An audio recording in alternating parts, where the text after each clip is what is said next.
Sagebrush update. Dr. MP. Yeah, a few weeks ago, I went through and listened to all the school board meetings about this subject. You have spent a lot of time on this, subject. Tonight, we're going to spend very little time on it,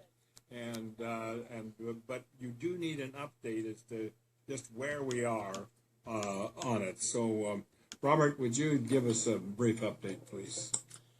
Sure, Dr. Epi. This evening, I just wanted to make sure that we were continuing to communicate.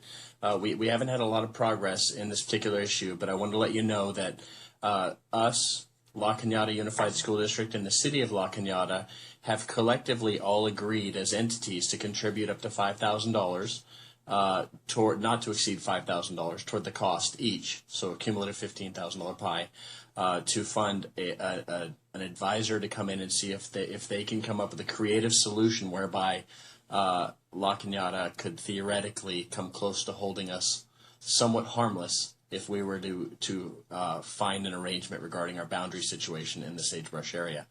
And so all three entities have agreed publicly to commit those funds. We've also agreed that La Cañada Unified School District will be the contracting agency, and they will engage in the contract, and we will pay La Cañada our portion, essentially.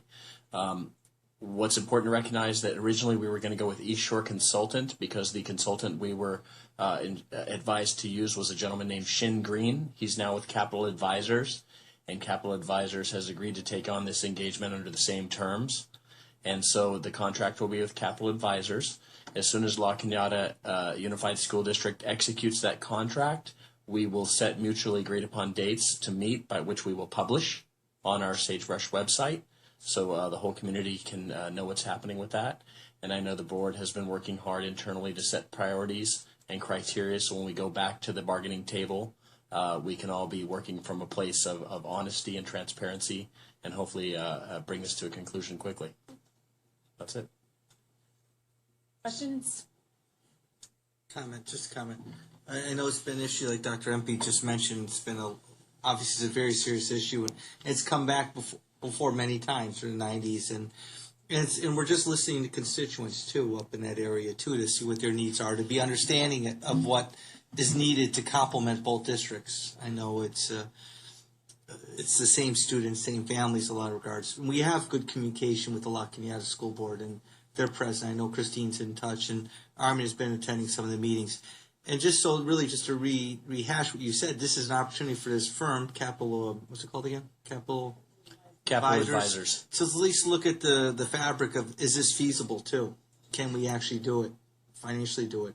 Is it possible for us to actually work out for both districts without harming either district too? Because financially, can La Cañada handle this, what we were asking for? And it's tough for them to make that move. But maybe there's some opportunity they could find, and with positive communication, we'll find some solution.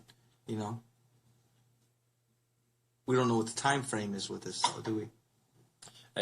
As soon as the engagement's complete, that's the first thing we're pressing for is dates. Okay. Thank you. Mrs. Freeman? Just a quick clarifying question.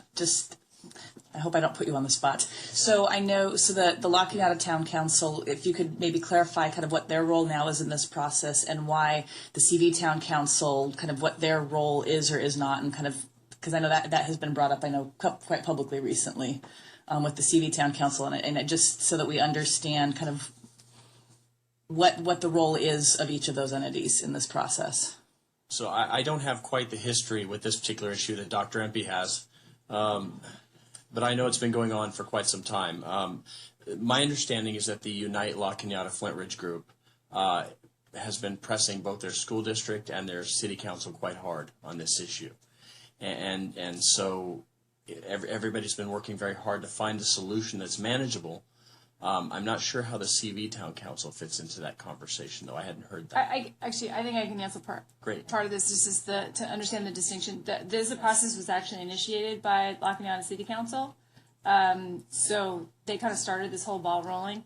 The negotiations have been between the two districts. That's where we've been. But when we came to the point of wanting to have some funding for this advisor, because it's very difficult we're having a lot of difficulty in finding a solution. So we asked them to kick in because they started it.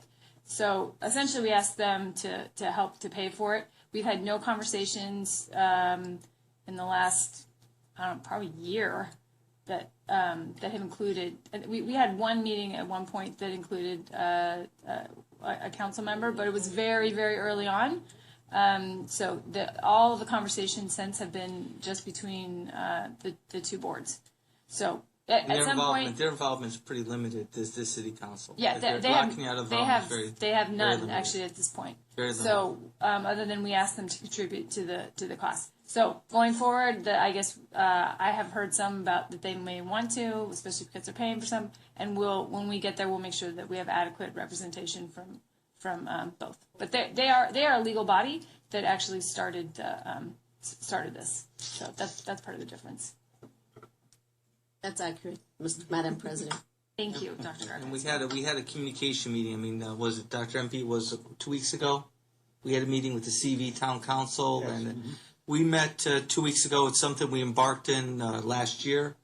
We have a committee meeting that includes La Cañada Chamber, Montrose Chamber, Crescenta Valley Chamber of Commerce, CV Town Council, and ourselves. And we talked about these things. And next year it'll continue on with Christine and Armina, the president, vice president, will have the chance to, and then they have a voice on all issues, not just Sagebrush. So. Okay. So, Mr. McIntyre, when are we finalizing the criteria? As for whenever the date is set and whenever they start. Ideally, as a board, and this is both a public and private conversation as far as just kind of delineating what the board sees in the best interest of the district, because for now those children are our children. Yeah. And making sure that we protect them, that we protect the district's assets, including the park, that we give proper ingress and egress safety. I mean, there's a great many concerns, and one of the issues we had, I know that the La Cañada School District changed their policies regarding inter-district transfers and then weren't able to accommodate all the children who tried to apply. And so many of them had to come back. And fortunately, we protected them by ensuring they had somewhere to come back to. Mm-hmm. I think Nairi has a question. Is there a question? Did you have a question, Nairi? Comment. After Mr. McIntyre finishes. That was all. Just that we needed to collectively come up with the criteria that the board sees will best protect the interests of the children of this community before we kind of step back into that meeting. So we're not kind of wasting time, and I don't call it a waste of time, but that the dialogue is very focused within certain parameters, because it can really go off a million different ways, and often we lose focus on the most important thing there, and that's our children. But when are we working on when are we finalizing the criteria as far as our board?